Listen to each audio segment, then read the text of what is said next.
사랑하는 성도 여러분, 예수 믿는 성도들은 주님의 성령으로 말미암아 거듭난 사람들입니다.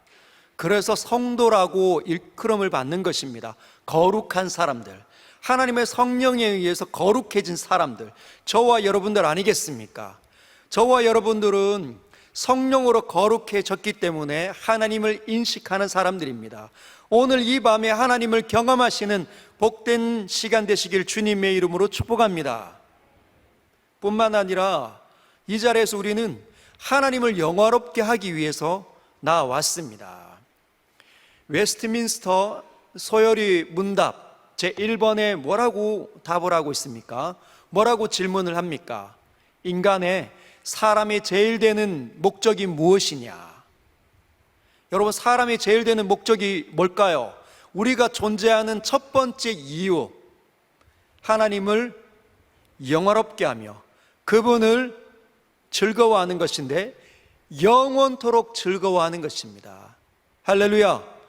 우리는 거듭났습니다. 하나님의 손에 의해서 선택을 받아 예수 그리스도의 십자가의 사랑을 경험하고 그분의 주시는 그 은혜가 무엇이 맛본 사람들은 하나님을 영화롭게 하기 위해서 남은 인생을 소비하는 것이죠. 우리의 인생을 계획하고 우리의 인생을 사용할 때는 하나님을 영화롭게 하기 위해서 우리의 모든 것들을 사용합니다. 누가? 성도들이, 예수님을 만난 사람들이 이제 하나님의 영광을 위해서 우리 모두를 던진다는 것이죠. 사랑하는 성도 여러분, 우리 자신의 시간들을 하나님의 영광을 위해서 사용하시기를 주님의 이름으로 축복합니다. 로마서 11장 36절은 이렇게 기록을 하고 있습니다. 로마서 11장 36절 같이 한번 읽어보겠습니다. 시작. 이는 만물이 주에게서 나오고 주로 말미암고 주에게로 돌아감이라. 그에게 영광이 세세히 있을지어다. 아멘. 여러분, 만물이 주님으로부터 나왔습니다. 주님께서 모든 것들을 창조하시는 거죠. 그리고 주로 말미암고 주님이 붙잡으시고 주의 손에 의해서 통제받고 주님의 거룩한 섭리를 통해서 우리의 인생이 사용된다는 뜻입니다. 그것이 주로 말미암고 다시 주에게로 돌아가는 것이죠. 우리의 영원한 목적은 하나님 그분이십니다. 저와 여러분들이 이 찰나와 같은 인생을 끝내고 난다면 그분을 영원한 영광 가운데 계신 하나님을 만나게 된다는 거죠. 여러분, 기대하고 있습니까? 기대하십시오. 그래서 그분에게 영광이 세세토록 있을지어다 이렇게 선언하는 겁니다. 우리 모두는 하나님을 만나게 될 겁니다. 우리는 지옥으로 떨어지는 멸망의 자식들이 아닙니다. 과거에는 지옥으로 떨어지는 죄악을 먹고 마시면 내 생각대로 내 마음대로 내 인생을 소진하며 살았지만 이제는 하나님의 손에 의해서 건져진 것이죠. 어쩌면은 깊은 낭떠러지로 떨어지고 있는데 알 수 없는 거대한 손이 팍 붙잡는 겁니다. 그리고 땡겨 오시더니 다시 영원한 수렁으로 던지는 것이 아니라 굳건한 반석 위에 우리를 세우신다는 거죠. 그래서 우리는 떨어지고 있는 동안에는 안 보였던 그 하나님의 나라가 실제하는 것으로 우리의 삶을 사용하면서 볼 수 있어야 된다는 것이죠. 그래야 하나님을 영롭게 할 수 있습니다. 구약의 시편 73편, 아삽은 그의 시편 73편 25절에서 이렇게 이야기합니다. 하늘에서는 주 외에 누가 내게 있으리요, 땅에서는 주밖에 내가 사모할 리가 없나이다. 우리의 인생, 하나님을 만난 인생들은 하늘을 봐도 땅을 봐도 누구만 보이냐? 하나님만 보인다는 거죠. 사랑하는 성도 여러분, 오늘 베드로 사도는 11절 중후반부에 이렇게 우리에게 소개합니다. 7절부터 11절까지를 쭉 이야기하고 난 다음에 그 이유는 너희들이 이렇게 살아야 되는 그 이유는 because 얘기하는 거죠. 범사의 예수 그리스도로 말미암아 하나님이 영광을 받으시게 하려 함이니, 여러분, 우리의 인생은 하나님께 영광을 돌려드리도록 부름을 받은 자들입니다. 오직 인간들에게만 하나님께서는 너희는 너희 인생을 하나님을 영화롭게 하는 데 사용해야 한다. 여러분, 새를 보면서 마음껏 창공을 날아다니고 막 노래하는 것처럼 보이는 새들을 향하여서, 또는 우리가 지나가면서 보는 수만 가지의 꽃들을 향하여서 너희는 하나님께 영광을 돌릴지어다 말하지 않았다는 거죠. 오직 하나님의 명령, 너희는 하나님께 영광을 돌릴지어다라는 그 명령을 받은 유일한 피조물은 우리 사람들입니다. 특별히 사람들 가운데, 그 인간들 가운데 성령으로 거듭난 사람들, 저와 여러분들에게만 주어진 명령이라는 겁니다. 우리는 하나님을 영화롭게 하는데 우리의 시간을 사용해야 합니다. 우리의 생각을, 우리의 눈을, 우리의 마음을 어떻게 하면 하나님께 영광을 올려드릴 수 있을까 고민을 하고 살아야 된다는 거죠. 사랑하는 성도 여러분, 이번 한 주간 하나님을 영화롭게 하기 위해서 몸부림 치신 적이 있습니까? 어떤 시간이 하나님을 영화롭게 하기 위해서 몸부림 친 시간들입니까? 하나님께 영광을 돌리기 위한 시간들은 무엇이었을까요? 하나님께 영광을 올려드린다, 하나님께 영광을 돌린다, 구체적으로 무슨 삶인지 알아야 돌릴 것 아닙니까? 모르면 못 돌리고 관심이 없으면 하나님을 영화롭게 할 수가 없습니다.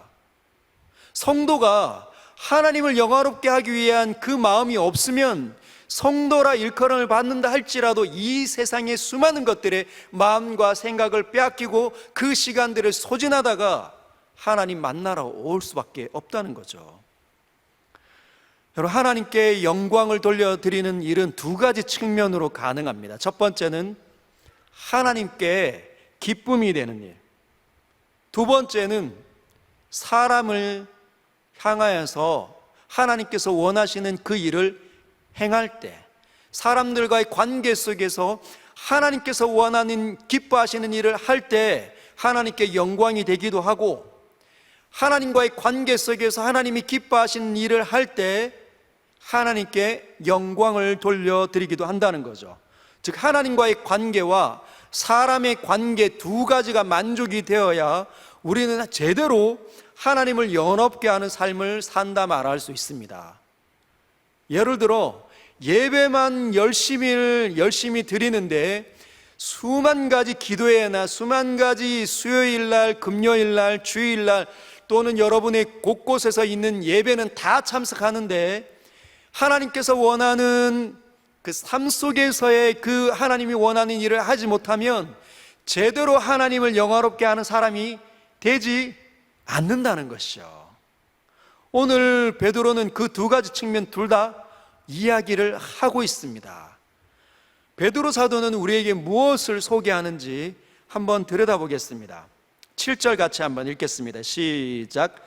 만물의 마지막이 가까이 왔으니 그러므로 너희는 정신을 차리고 근신하여 기도하라. 이 7절에 나오는 이 부분이 하나님과의 관계 속에서 행해야 되는, 하나님께 영광을 올려드리기 위해서 하나님과의 관계 속에서 우리가 반드시 해야 되는 행위입니다. 무엇을 소개하고 있습니까?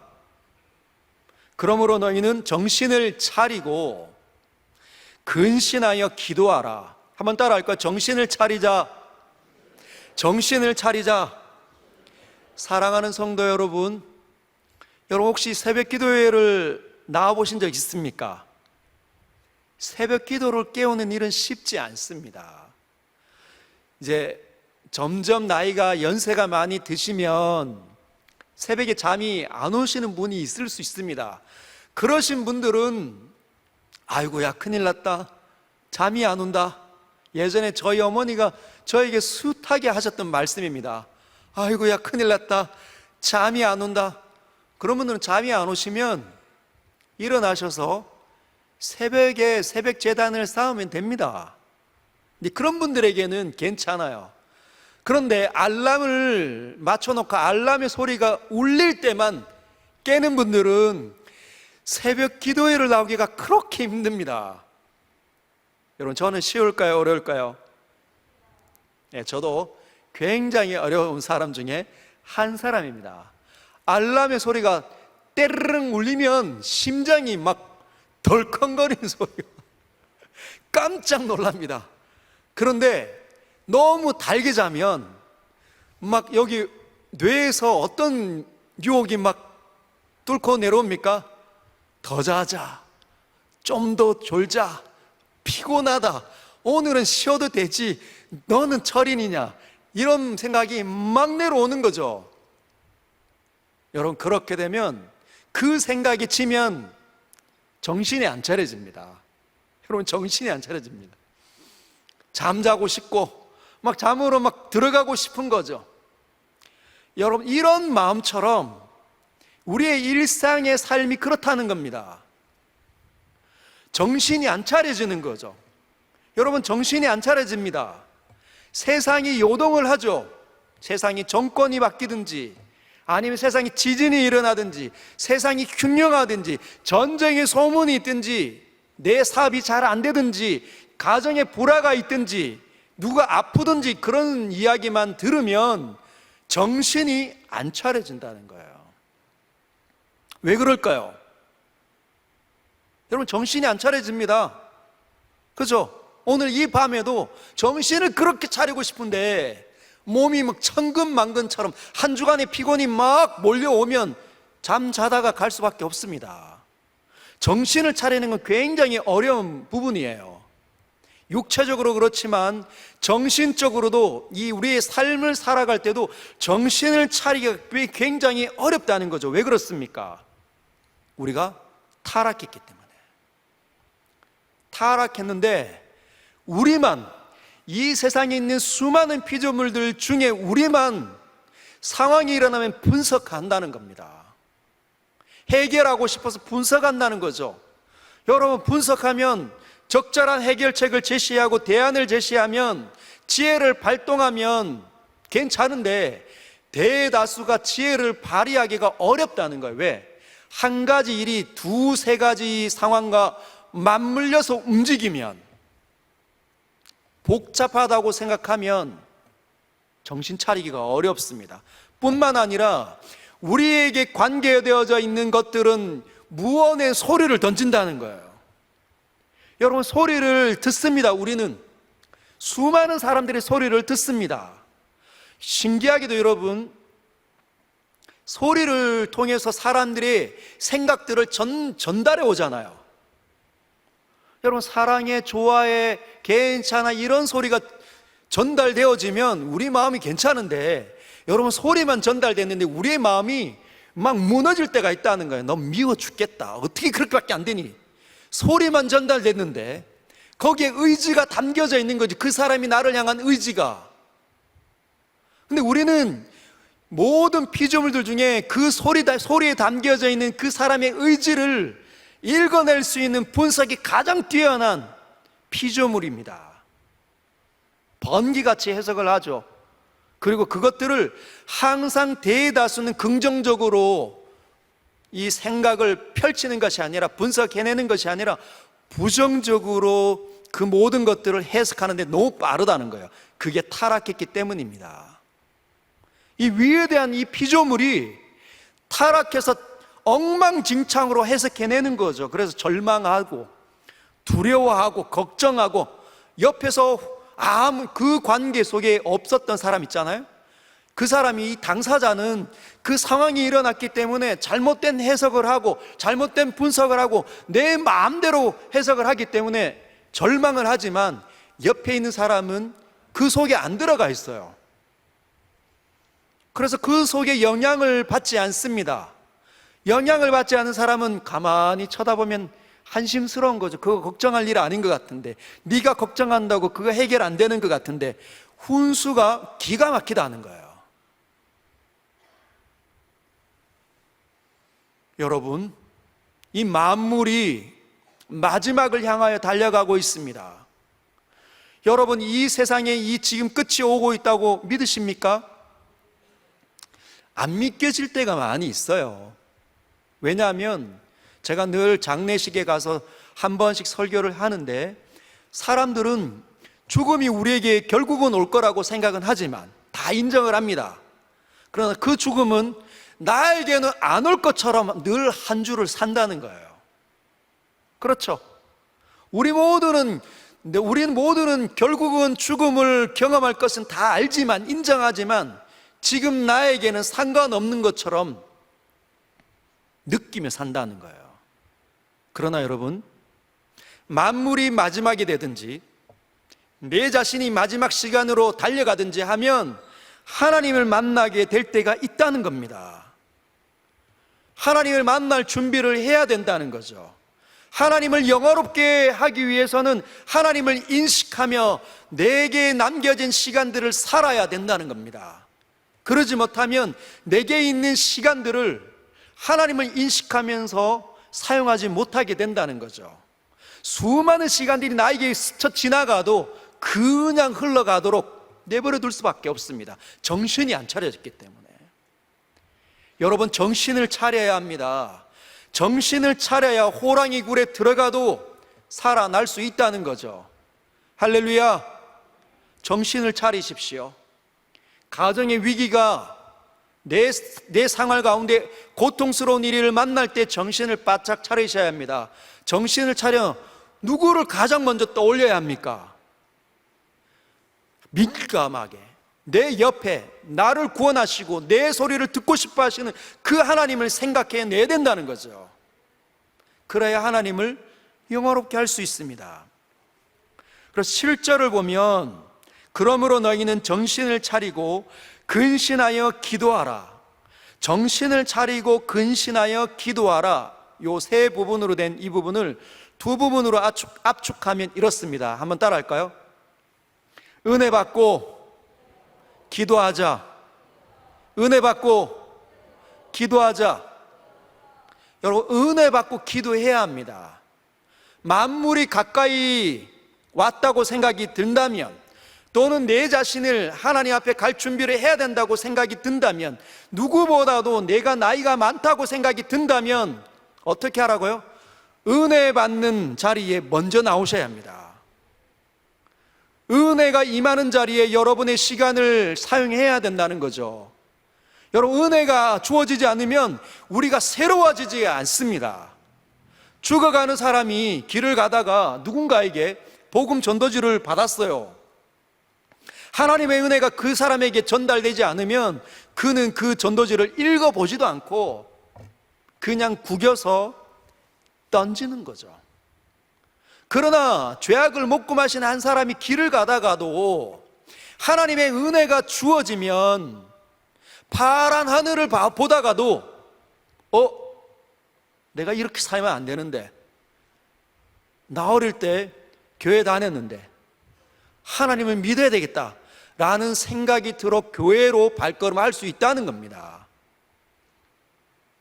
은혜가 주어져야 예수 그리스도의 십자가가 적용이 된다니까요.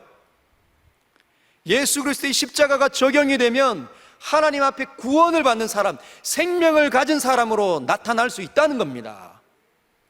마찬가지로 우리가 은혜를 받아서 성도가 되었다 할지라도 은혜를 잃어버린 사람처럼 살아갈 수 있습니다. 언제요? 만물이 우리에게 손가락질하면서 수많은 소리를 던질 때, 너는 큰일 났다, 너는 안 됐나, 이제 끝장이다, 하나님이 어디 있느냐, 사람들을 통해서, TV를 통해서 우리에게 끊임없이 영향력을 줍니다. 우리의 신앙을 흔들어 놓기 위해서. 질병일지라도 얼마나 나약한지. 여러분, 하나님께서는 우리를 지키시는 분이시기도 하시지만 우리의 믿음을 달아보시는 분이시기도 하시다는 것 꼭 기억하십시오. 얼마나 성장을 했는지, 얼마나 하나님과 친밀한지, 얼마나 세상 속에서 주님을 영어롭게 하는 사람인지 하나님 달아보시는 분이십니다. 어떻게 내 삶 속에 수많은 것들이 연결되어져서 올지는 우리는 아무것도 몰라요. 그래서 정신을 차리는 것, 은혜 받는 자리가 아니면 정신이 차려지지가 않는다는 것 꼭 기억하시길 바랍니다. 첫 번째는 은혜 받는 자리를 사수하는 겁니다. 여러분 성경을 열고 있죠? 한 주간 성경을 열고 계시죠? 묵상 훈련한 한 것만큼 성경을 다시 열고 있습니까? 여러분 역사반을 이번에 성경 통독반 해서 열왕기 훑어보신 분들은 성경을 열고 있습니까? 다시 사무엘 상하, 열왕기 상하 읽어보셔야 돼요. 얼마나 빨리 지나갔는지. 여기로 들어가면 여기로 쑥 나가오는 것 같은, 그래서 또 읽고 또 읽고 또 읽고 해야 합니다. 만약에 내가 성경과 그렇게 친숙하지 않다, 하나님을 믿는 사람이 내 성경과 매우 친숙하지 않다, 큰일 날 사람입니다. 무슨 말인지 아시겠죠? 하나님을 진짜 사랑하는 것은 하나님의 말씀을 읽고 묵상하고 그분의 소리를 듣는 것으로 나타난다는 것 꼭 기억하십시오. 저에게 아이들 2명이 있는데 제가 걔네들한테 늘 잔소리할 때 자주 나오는 말이 뭘까요? 야, 너는 왜 이렇게 아빠 말을 안 듣냐? 그 아이들이 아빠 말을 들을까요, 안 들을까요? 실제로 행위로서는 여러 번 듣습니다. 잔소리가 하면 저도 막 길게 늘어지잖아요. 그런 아이들이 아빠 말을 듣고 있는데 저는 뭐라고 야단을 치냐면, 너는 왜 아빠 말을 안 듣니라고 야단을 친다는 거예요. 무슨 말입니까? 제가 하는 말대로 행동하지 않았다는 것이죠. 들었는데 건성으로 들으면 안 된다는 거죠. 우리가 성경을 펴서 하나님과 친숙해지고 성경의 이야기가 친숙해질 때까지 성경을 읽으셔야 합니다. 여러분, 지금 이제 히브리어를 새벽기도 때 히브리어를 오늘부터 들어갔는데, 여러분들 가운데 누가 히브리어 오늘 1장을 해석하는데 히브리어 4장을 펼쳐놓고 이렇게 뒤적거리고 있으면 그건 하나님의 말씀이 어디에 붙어 있는지 모른다는 거예요. 그러면 정신이 차려지지가 않습니다. 깊은 잠으로 들어가는 거죠. 이 성경이 왜 여기 쓰여 있나 모른다면 심각한 겁니다. 지금 1년이 지났고 2년이 지나고 10년이 지났는데, 여러분 1년 2년 차는 그래도 됩니다. 교회 나오신 분들 가운데 1년 2년 좋습니다. 5년 차까지는 그래도 됩니다. 5년을 넘어가신 분들은 성경책이 너덜너덜해져 있어야 돼요. 원래 하나님께서 아들을 주셔서 바라보고 싶어하는, 보고 싶어하는 성도의 모습은 그런 겁니다. 근데 이제 다시 시작해야 되는 거죠. 무너진 재단이 있으면 다시 쌓아야 합니다. 은혜 받는 자리를 다시 찾아가야 된다는 거죠. 두 번째, 은혜 받는 자리에서 무엇을 해야 되냐? 기도해야 한다는 거죠. 기도해야 합니다. 여러분, 기도해야 합니다. 여러 번 강조해도 지나치지 않는 말, 하나님 말씀을 읽고 기도하는 삶. 할렐루야. 기도하고 있습니까? 주의 예수의 이름을 부르고 있습니까? 하나님 앞에 나아가서 내 모든 것들을 아뢰고 있습니까? 여러분, 예전에 제가 어릴 때 즐겨 불렀던 가스펠이 있습니다. 오늘 집을 나서기 전. 알고 있죠? 오늘 집을 나서기 전 기도했나요? 오늘 받을 은총 위해 호소했나요?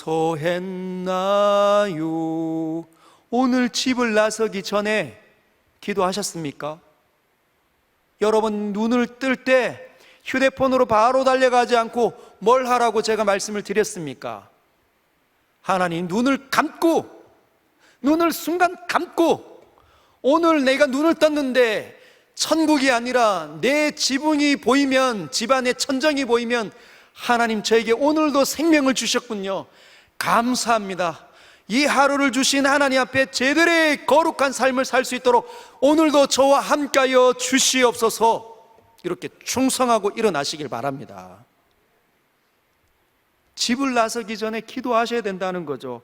기도는 우리의 안식, 빛으로 인도하니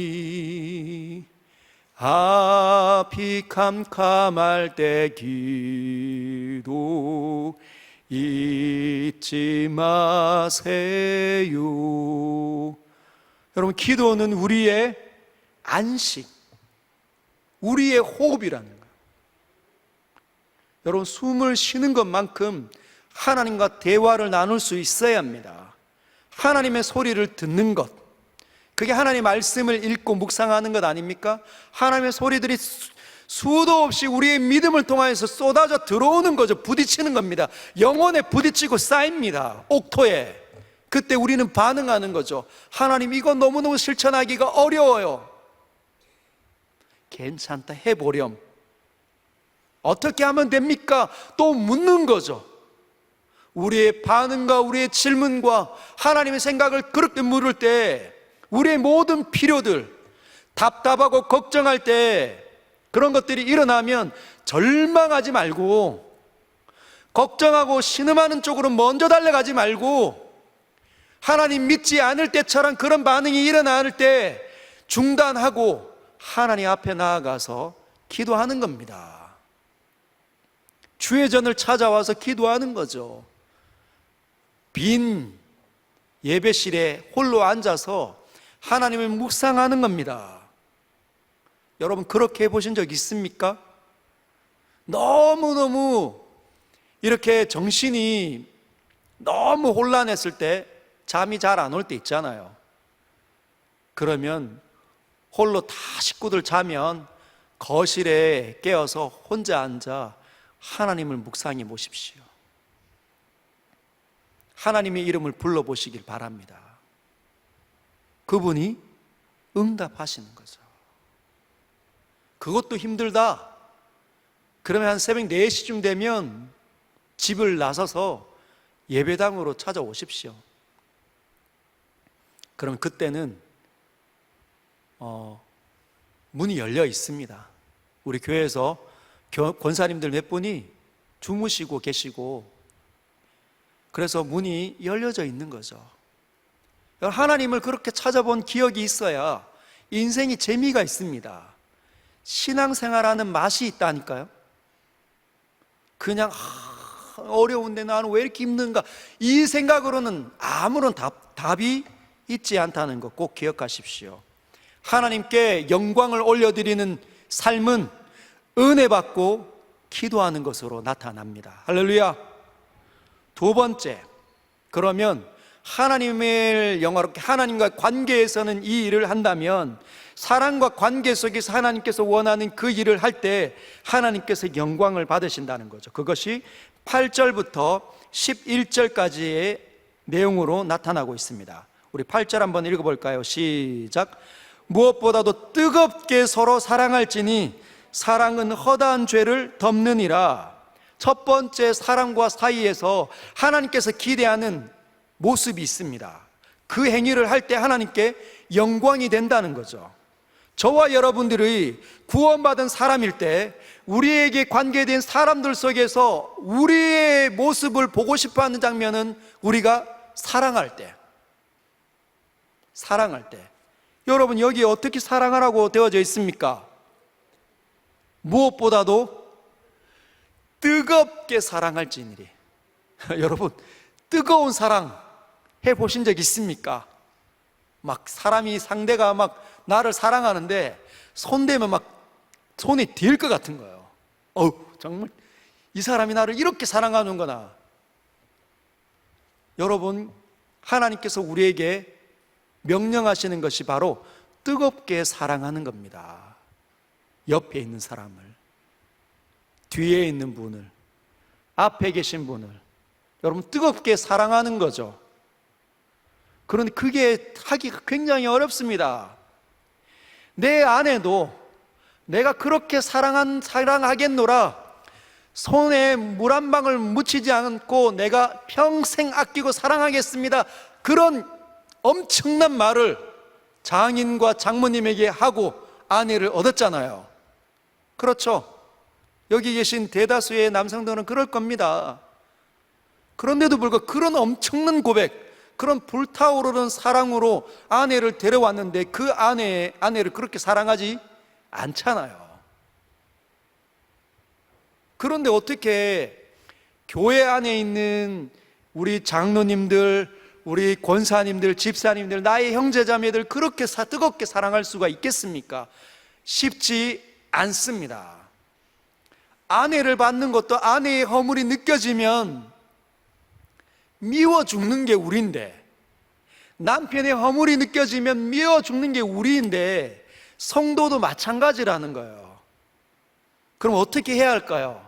뜨겁게 사랑하려면 오늘 성경은, 베드로는 사랑을 이렇게 표현합니다. 사랑은 허다한 죄를 덮느니라. 사랑은 허다한 허물을, 죄를 덮느니라. 어떤 측면을 강조하는 걸까요? 용서하는 거. 용서가 뜨겁게 사랑하는 한 단면으로 나타난다는 거죠.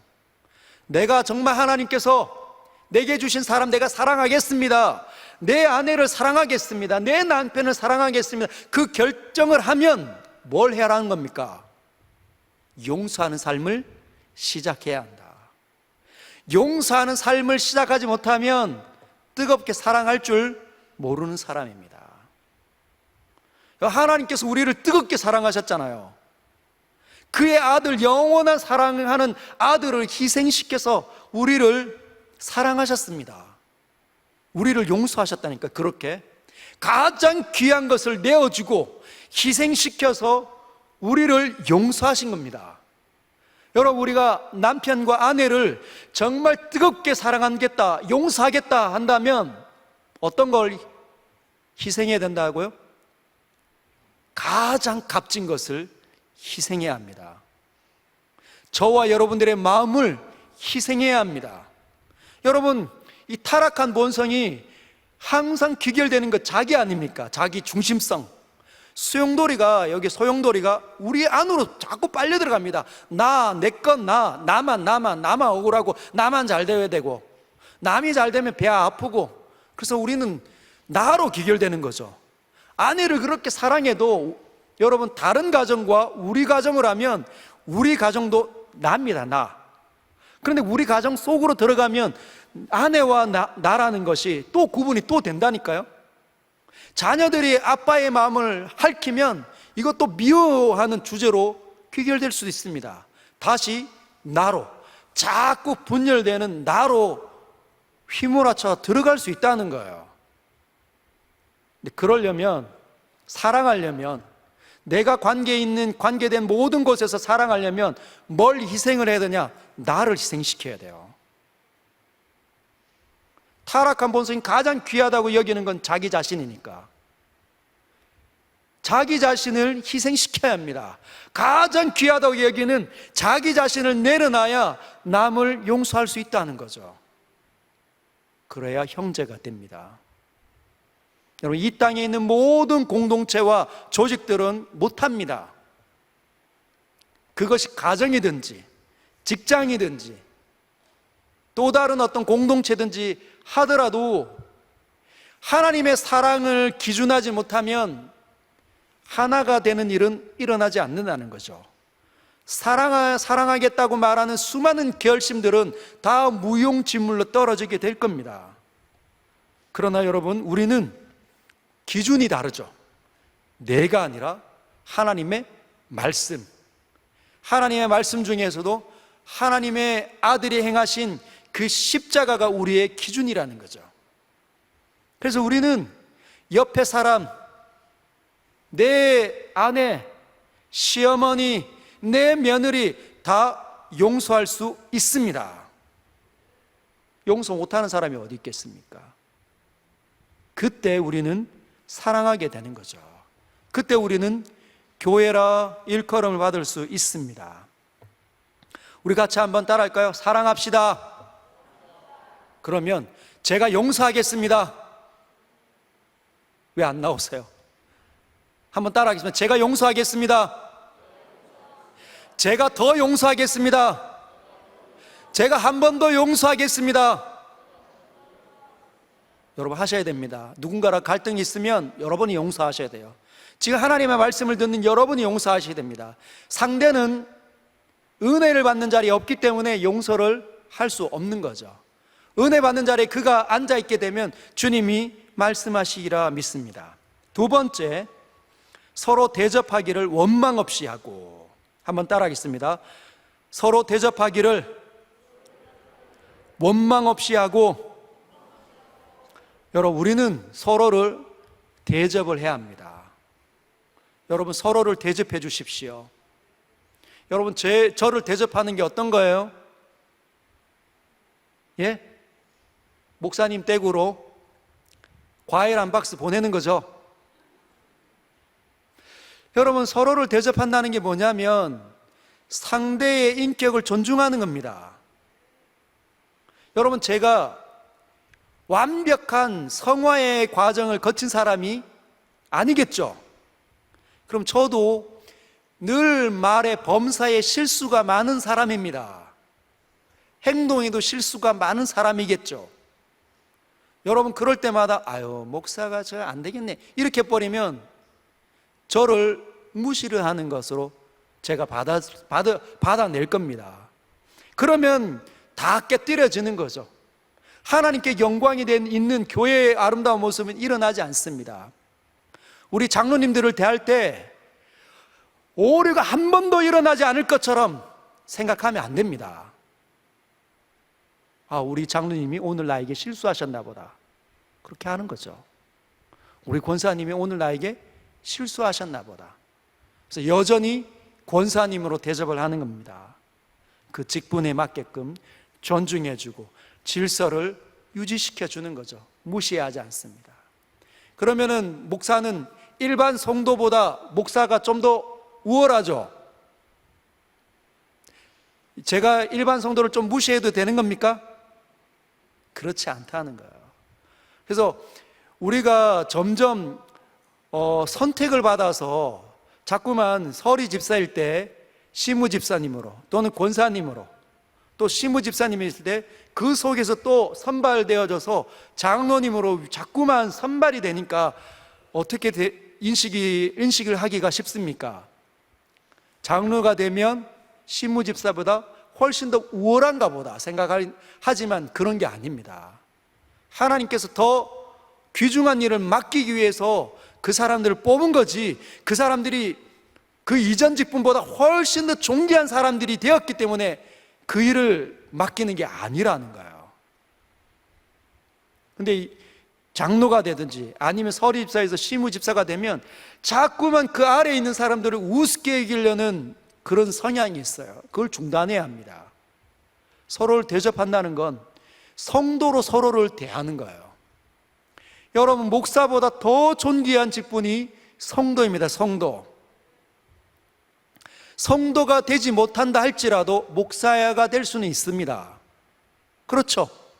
거듭나지 않아도 목사 직분을 행하는 사람이 간혹 계십니다.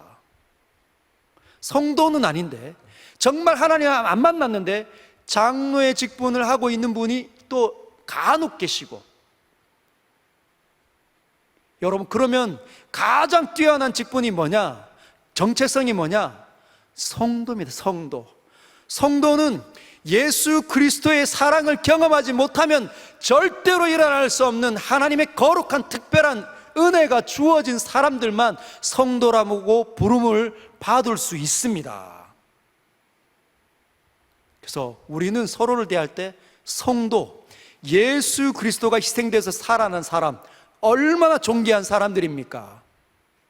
여러분, 저를 목사로 알기 이전에 성도로 알으셔서 예수 그리스도를 만난 사람처럼 저를 존귀하게 대해주시기를 주님의 이름으로 축복합니다. 우리 모든 그렇게 서로를 대할 수 있어야 합니다. 예수 그리스도를 만난 사람, 여러분, 예수 그리스도를 만난 사람만큼 존귀한 사람이 있겠습니까? 예수 그리스도를 못 만나면 하나님 나라가 열리지 않고 기도가 의미가 없는데, 영원한 하나님의 이 천국이 주어지지 않잖아요. 여러분, 서로를 성도로 알아주시고 대접하시길 바랍니다. 귀한 것 나누시고 물질을 좀 흘러보내는 거죠. 원망 없이 하는 겁니다. 원망 없이 서로에게. 주고 나면 꼭 감사야 소리를 듣고 싶어하는 사람들이 있어요. 저희가 꼭 뭘 주면 꼭 목사님으로부터 뭘 전화를 한번 받고 제가 까먹을 수가 있습니다. 어리석어서. 여러분들도 마찬가지입니다. 누가 그렇게 했는데 어떤 분은 너무 부끄러워가지고 전화 못할 수도 있습니다. 오늘 식사를 사드렸는데 너무 부끄럽고 기질이 너무너무 소심한 사람은 고맙습니다, 이 말을 조차 하지 못하는 기질의 사람이 있을 수 있다니까요. 그럼 어떻게 합니까? 야, 참 못됐다. 내가 이렇게 밥을 한 2번 샀는데 고맙다는 말 한마디도 안 하는구나. 여러분, 그러면 이 말씀을 지키는 게 아닙니다. 대접을 했는데 원망하는 거죠. 여러분, 대가로 자꾸 뭔가를 기대하면 안 됩니다.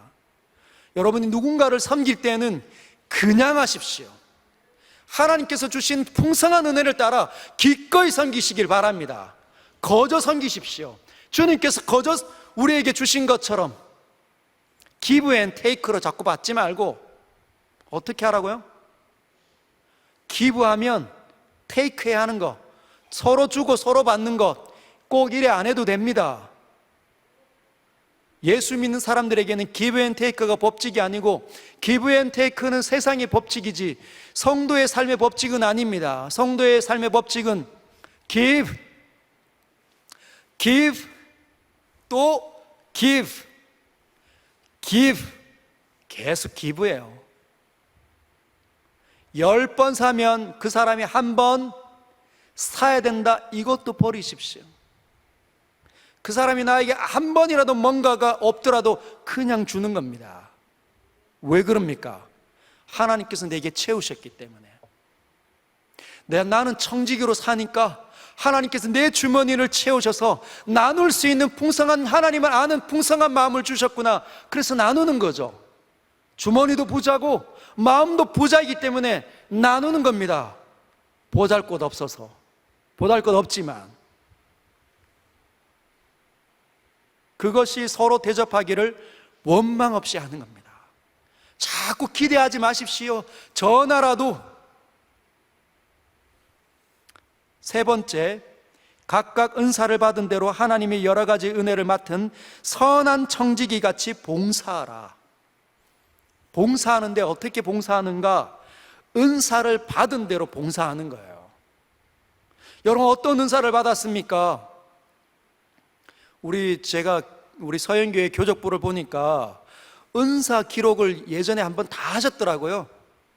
어떤 그런 설문지를 통해서 이분은 교사의 은사가 있다, 이분은 뭐 식당의 봉사가 있다, 이분은 어떤 전도의 은사가 있다, 이런 것들을 다 이렇게 기록을 해 놓으신 걸 제가 보았는데 너무너무 잘하셨습니다. 여러분, 은사가 없는 분이 아무도 없습니다. 왜냐하면 우리 모두는 교회로 부름을 받았다는 거죠.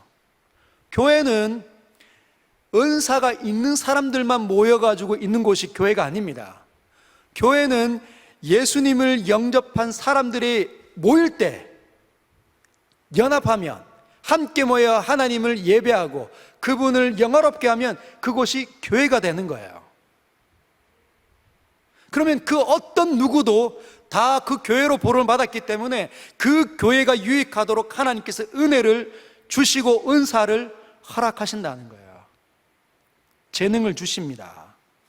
어떤 분은 섬김의 은사가 잘 없으셔가지고 막 티칭하거나 이런 은사가 없으셔가지고 가만히 찾아보니까 하나님께서 나에게 물질이 많이 주셔서 이 물질을 사용하도록 은사를 주셨나 보다. 자기가 아무리 생각해도 너무 부끄럽고 너무너무 부끄러워가지고 말도 못하겠는 거예요. 찾아가지도 못하겠는 거예요.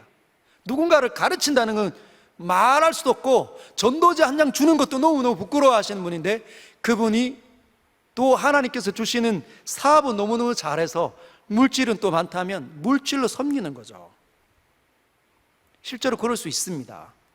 어떤 분은 다른 사람보다 읽으면 다 이해가 되는 분이 있을 수 있습니다. 천재기가 있는 분, 학업을 통달하는데 남들보다 훨씬 더 수월한 분들이 진짜 있습니다. 그런 분들은 가르쳐야 되죠. 하나님께서 가르치는 은사를 주시려고 그분들에게 모든 배움의 은사들을 주셨다는 겁니다. 근데 본인만 알고 있다, 안 나눈다, 그럼 하나님께 영광을 올려드리지 않는 겁니다. 근데 어떤 분은 이럴 수 있어요. 나는 돈도 없고 배움도 짧아요. 근데 가만히 보니 아무것도 할 수 있는 게 없는 것 같아. 여러분, 뭐가 있겠습니까? 찾아보십시오. 하나님 앞에 엎드려서 한번 기도해 보십시오. 하나님, 저에게 무엇을 주실 것입니까? 돈도 없고 배움도 짧은데 나이도 많은데 몸도 약한데 하나님, 저에게 어떤 은사를 주셨습니까? 물으시면 주님이 생각나게 하십니다. 정말 거듭난 사람들이라면 하나님의 음성을 듣게 된다는 거죠. 11절에 어떻게 그 봉사를 할 것이냐? 만일 누가 말하려면 하나님의 말씀을 하는 것 같이 하고, 누가 봉사하려면 하나님이 공급하시는 힘으로 하는 것 같이 하라. 이게 기준입니다.